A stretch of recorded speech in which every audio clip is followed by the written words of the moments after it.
Hello everyone.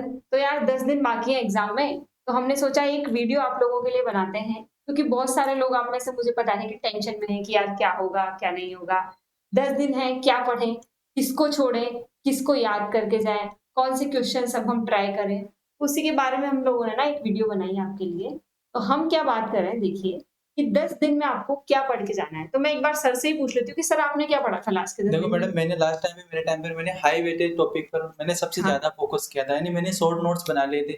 जो high weightage वाले topic थे उन पर मैंने सबसे ज़्यादा मैंने फोकस फ़ोकस किया किया था। मतलब मतलब इस। उनसे उनके ऊपर मैंने सबसे ज़्यादा रिवीजन किया था।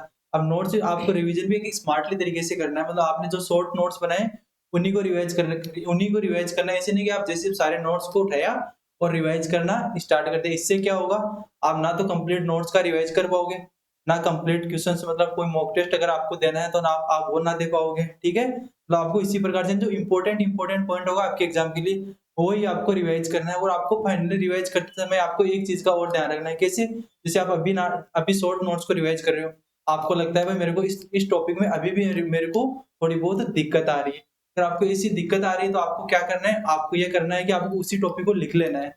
अब आपको उस टॉपिक को कब देखना है, आपको उस टॉपिक को उस दिन देखना है जिस दिन आपकी एग्ज़ाम होगा, उसके 1 दिन पहले आपको देखना है। इससे क्या होगा कि आपको आइडिया रहेगा, क्योंकि वो टॉपिक आपको ज़्यादा याद रहेगा, क्योंकि आप उस टॉपिक को देखोगे तो आपको पता चलेगा मेरे मैंने ये टॉपिक कल देखा था, मेरा मतलब ताजा-ताजा रहेगा वो टॉपिक। ताज़ा-ताज़ा रहेगा। मतलब आपके दिमाग में इसके आइडियाज़ रहेंगे, भाई इसमें ऐसा कुछ हो सकता है, ऐसा कुछ हो सकता है। उसमें क्या होगा, अगर आपको अगर सपोज़ मानो उसी टॉपिक से आपके एग्ज़ाम में क्वेश्चन आ गया, तो आप क्या करोगे? आपको आइडिया लगेगा, थोड़ा आपके आइडिया के बेसिस पे आप क्या करोगे, उस क्वेश्चन को करेक्ट करोगे कि भाई इसमें कुछ ऐसा हो रहा था, उसमें कुछ ऐसा हो रहा था, और फाइनली ताज़ा याद रहेगी। ताज़ा याद रहेगा। तो एक चीज़ तो सर ने बोल दी, दूसरी बात मैं आपको बता देती हूँ, जो यहाँ पे लिखा भी हुआ है कि हाई वेटेज टॉपिक्स आप सभी को पता है यार अब। मैंने बता दिया है, क्वांटम है, ऑर्गेनिक में सर ने बता दिया रिएक्शन मैकेनिज्म है, आपकी पेरिसाइक्लिक रिएक्शंस है, ये सारी चीज़ें हैं। ऐसे ही इनऑर्गेनिक में कोऑर्डिनेशन बताया होगा सर ने। तो हाई वेटेज टॉपिक्स के शॉर्ट नोट्स जो आपने बनाए हैं, उनको अच्छे से पढ़ के जाएँ, फर्स्ट थिंग। दूसरी थिंग है आप कि स्मार्टली रिवाइज़ करो चीज़ों को। आप लोगों ने गो थ्रू नोट्स नोट्स में देखो एक बार, लेकिन पढ़ना आपको केवल शॉर्ट नोट्स हैं। मतलब आपको वही चीज़ पढ़नी है जिसको आपको नहीं आ रही। ऐसे नहीं कि आप सब चीज़ें पढ़ने पे लगे हो। हाँ, और जो पहले का पढ़ा है उसको मत भूल जाओ, इसलिए उसको भी रिवाइज़ करो। और मॉक टेस्ट यहाँ पे यही हम मतलब बता रहे हैं। अभी कम अप हमें हाँ, मैक्सिमम आपको कम से कम 2 मॉक टेस्ट अभी भी देके जाना है। बिल्कुल। इससे क्या होगा, आपको आपके जो दिमाग में जो गलतियाँ होगी, आपके साथ जो गलतियाँ हो रही है, आपको उन चीज़ पर आपको उन चीज़ों पे सबसे ज़्यादा आपको ध्यान फ़ोकस देना है, करना है, फ़ोकस ध्यान करना है। देना है। और मॉक टेस्ट आप जो दे रहे हो, उनका एनालिसिस करें। मॉक टेस्ट दे के छोड़े ना। उनमें ये देखें कहाँ पे आपकी कमियाँ हैं। उन टॉपिक्स को थोड़ा-सा रिवाइज़ करो। लास्ट टाइम में याद करने वाले जो टॉपिक्स हैं, उनको 3 या 4 दिन पहले, जैसे बायो इनऑर्गेनिक है, याद करने वाली चीज़ें उनको तो थोड़ी-सी बायो इनऑर्गेनिक चाहे 3-4 24 दिन। या 25 को पढ़ो, है हाँ, ना? उस तरीके से आप पढ़ो। और ऐसा नहीं करो कि सारा दिन भर बक, बक, बक, बक हो रही है ना? थोड़ा-सा रेस्ट भी करें। ऐसा नहीं है कि आप 24 घंटे पढ़ोगे, तो 24 घंटे की पढ़ाई आपके काम नहीं आती है, आपको भी पता है। एक हम बोलेंगे फ़ोकस्ड वाली आप स्टडी कीजिए, और बाकी हाँ, के टाइम रेस्ट को भी आप टाइम दो। ऐसा नहीं है कि यार पढ़ ही जा रहे हैं, पढ़े जा रहे हैं, पढ़े जा दिमाग में रहे हैं। कुछ जा ही नहीं रहा है, ऐसा ऐसा भी नहीं है हो कि अब जाए। दिन-रात लगे हो, रात में ना हाँ, सोने का पता, ना उठने का पता। इससे क्या होगा, तुम्हारे दिमाग में जो कुछ आपको याद रहेगा, वो चीज़ें भी आपके दिमाग में रिकॉल नहीं होगी। अगर चीज़ें रिकॉल नहीं होंगी तो आपको फाइनल एग्ज़ाम में प्रॉब्लम प्रॉब्लम आ आएगी। सकती है।